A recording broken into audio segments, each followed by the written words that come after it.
अस्सलाम वालेकुम। कैसे हैं आप सब लोग? उम्मीद करती हूँ बिल्कुल ठीक ठाक होंगे। मैं भी पाकिस्तान में आने के बाद अब ठीक ठाक हो गई हूँ। आते ही थोड़ा सा खांसी ज़ुकाम चूँकि आब हवा के चेंज होने की वजह से थोड़ा सा लगा है, लेकिन अल्हम्दुलिल्लाह अब हम दोनों माँ बेटा बिल्कुल ठीक हैं। और फिर पाकिस्तान आने का सबसे एक बड़ा फ़ायदा ये है कि आप अपनी माँ के हाथ के मज़ेदार खाने खा सकते हैं। ये एक मेरी अम्मी के हाथ का हलवा है, पेठे का हलवा, जो कि मुझे बहुत पसंद है और ये सर्दियाँ आने के साथ ही हमारे घर में बनना शुरू हो जाता है। इसकी बहुत आसान सी रेसिपी है, जैसे कि दूसरी हलवों की होती है। इसको आप एक पेठा लें, उसको ग्रेट कर लें, उसमें दूध डाल के उसको बॉईल कर लें, इलायची डाल लें और उसके बाद इसको पकाते रहें जब तक कि वो दूध में बिल्कुल गल जाए और आप दूध खुश्क हो जाए। उसके बाद उसमें आप देसी घी डाल लें। देसी घी डालने के बाद उसको अच्छी तरह भूनें और फिर चीनी डाल के और उसमें सॉरी चीनी पहले डाल के और फिर उसमें घी डाल लें, उसको अच्छी तरह भूनें और उसके बाद आप उसको ड्राई फ्रूट्स डाल के गार्निशिंग कर सकते हैं उसकी। तो ये बहुत मज़े का होता है, सर्दियों में चाय के साथ आपको बहुत अच्छा लगता है। ये मेरी माँ के हाथ की रेसिपी है और मुझे बहुत पसंद है। वो मैं जब मैं पाकिस्तान होती थी तब भी जब मैं आती थी, मेरी अम्मी मेरे लिए ज़रूर बनाती थी। जो चीज़ें मुझे अपनी माँ के हाथ की पसंद है उनमें एक ये हलवा है। माँ के हाथ का सारा खाना ही बहुत मज़े का होता है, लेकिन कुछ चीज़ें ऐसी होती हैं जो आपको कहीं भी आप चले जाएं लेकिन आपको वो वाला टेस्ट नहीं आता। तो ये हलवा बहुत मज़े का है। मेरी अम्मी ने मेरे लिए बना के इसको रख दिया है फ्रिज में।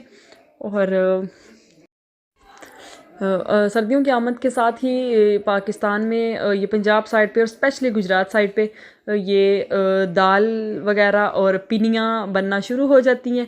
तो मेरी अम्मी दाल और पिनियाँ भी बहुत मज़े की बनाती हैं, जो कि उनकी रेसिपीज़ भी मैं आपको वीडियोस के साथ इंशाल्लाह ज़रूर शेयर करूँगी आइंदा किसी व्लॉग में।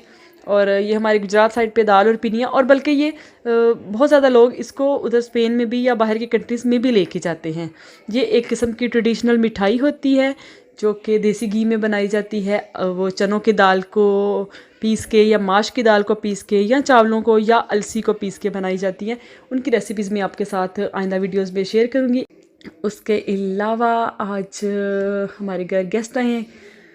मेरे बेटे की फूफो उससे मिलने आई हैं। और फूफो ये जो रिश्ते होते हैं, ससुराल वाले बच्चों की फूफो, चाचू, दादा दादी तो मेरे बेटे के नहीं हैं, अल्लाह ताला उनको जन्नत में जगह दे। तो उसके मेरे ससुराली रिश्तेदार में मेरी नंदे ही हैं।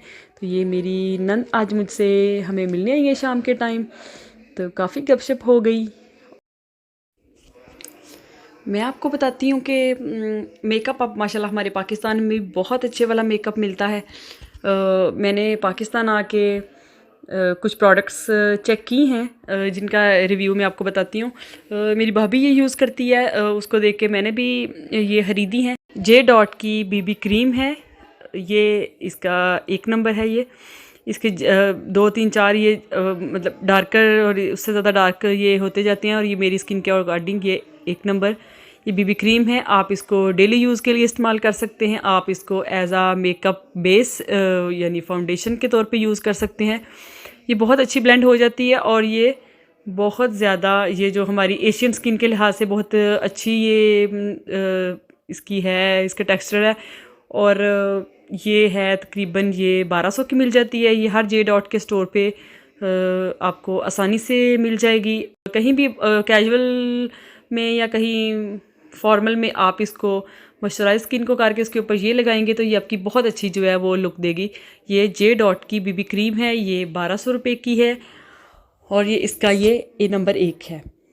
उसके साथ ये एक खादी का मॉइस्चराइज़र है जो कि 800 रुपये का है। अब मुझे एग्जैक्ट याद नहीं, कुछ रुपए कम या ज़्यादा हैं, लेकिन ये ऑलमोस्ट 800 रुपये का है। तो ये भी बहुत अच्छा है। ये विटामिन सी है इसमें और इसको भी यूज़ किया है। ये काफ़ी अच्छा मॉइस्चराइज़र है। आप ये दोनों चीज़ें पाकिस्तान के जे डॉट और खादी स्टोर से आपको मिल जाएंगी। ये मेरी भाभी की आजमूदा हैं और मैंने भी ट्राई की हैं एक आध दफ़ा, तो ये मुझे भी बहुत अच्छी लगी हैं, तो मैंने सोचा आप लोगों के साथ भी शेयर करूं। पाकिस्तान हम आए हैं तो जैसे कि पाकिस्तान में तकरीबन हर घर में ही मसला है कि कपड़े चीज़ें सामान बहुत ज़्यादा आता है और कबर्ड्स में या अलमारियों में जो है स्पेस कम हो जाती है। अब हम आए हैं तो जो रूम मेरे रूम में मेरे जो है उसकी कबर्ड में स्टोरेज कम हो गई, तो ये एक ऑनलाइन मैंने कबर्ड मंगाई है जो कि आपके टेम्परेरी स्टे के लिए बहुत अच्छी है। बहुत आसानी से जो है वो एडजस्ट हो जाती है हर जगह पे। आप इसको, ये इस प्राइस में भी बहुत रीज़नेबल है। ये ऑलमोस्ट 4000 की है। ये दराज से मैंने मंगाई है क्योंकि आजकल दराज पे सेल लगी हुई थी, तो ये दराज.com से मैंने मंगाई है। बहुत ये, एक तो ये हल्की है, बिल्कुल मूवेबल है, बहुत आसानी से आप इसको, ये मैंने अपने बेटे उमर शेर के चीज़ें और कपड़े रखने के लिए ये मंगवाई है। आप इसको बॉक्स में, ये उन्होंने मुझे आज ही डिलीवर की है। इसको, इसकी ये सेटिंग वगैरह जो है वो करने के बाद इसके ऊपर ये आगे इसके दरवाज़ों की जगह पे वो एक शीट, क्या कहते हैं इस कपड़े को, मुझे सही नाम याद नहीं आ रहा, उसके ज़िपें लगी हैं। तो इसमें आप नीचे जूते, हर चीज़, यानी कि बहुत ज़्यादा इसमें स्पेस है। हैंगिंग करने के लिए 2 खाने बने हैं, बाकी छोटे खाने बने हैं आपके चीज़ें रखने के लिए, कपड़े वगैरह, ये छोटी चीज़ें, नीचे जूते रखने के लिए 2-3 खाने हैं। तो ये काफ़ी मुझे अच्छी चीज़ लगी है जो, और बल्कि मैंने ये एक तो घरों में मैं पाकिस्तान आने के बाद गई हूँ मिलने के लिए, तो मैंने वहाँ भी देखी है। इसका ये है कि ये आप आसानी से एक कमरे से दूसरे कमरे में रख सकते हैं। और ये बच्चों के, स्पेशली बच्चों की चीज़ें रखने के लिए, क्योंकि वो वज़न में इतनी ज़्यादा नहीं होती, जूते, कपड़े और इस तरह का सामान रखने के लिए बहुत सूटेबल है। जैसा कि मोस्टली घरों में एक नए बच्चा होने के, पैदा होने के बाद अलमारियों में, या घर में कोई गेस्ट जो कि 3-4 महीनों के लिए रुक रहा है, जैसे कि हम पाकिस्तान आए, हम 3-4 महीनों के लिए रुके हैं, तो हमें उसके लिए ये एक अच्छी चॉइस है। जैसे घर में एक छोटा बच्चा पैदा होता है तो उस बच्चे के बहुत सामान होता है, बच्चे की चीज़ें, उसके गिफ्ट्स, उसके कपड़े, उसकी इस्तेमाल की चीज़ें, तो उस बच्चे की एक अलहदा से ही कबर्ड होनी चाहिए ताकि आप आसानी से चीज़ें रख और उठा सकें। तो ये उस लिहाज से काफ़ी सूटेबल है। अगर आप पाकिस्तान में रह रही हैं तो ये आप ख़रीद सकती हैं। अगर आप फ़ॉरेन से कहीं मेरा ये वीडियो देख रही हैं तो आप इसको ऑनलाइन ऑर्डर कर सकती हैं। एक छोटे से बॉक्स में वो आपको डिलीवर करेंगे, बॉक्स में, तो ये आसानी से एयरपोर्ट वगैरह पे भी या ले जाई जा सकती है। तो उम्मीद करती हूँ आपको मेरी कबर्ड पसंद आई होगी।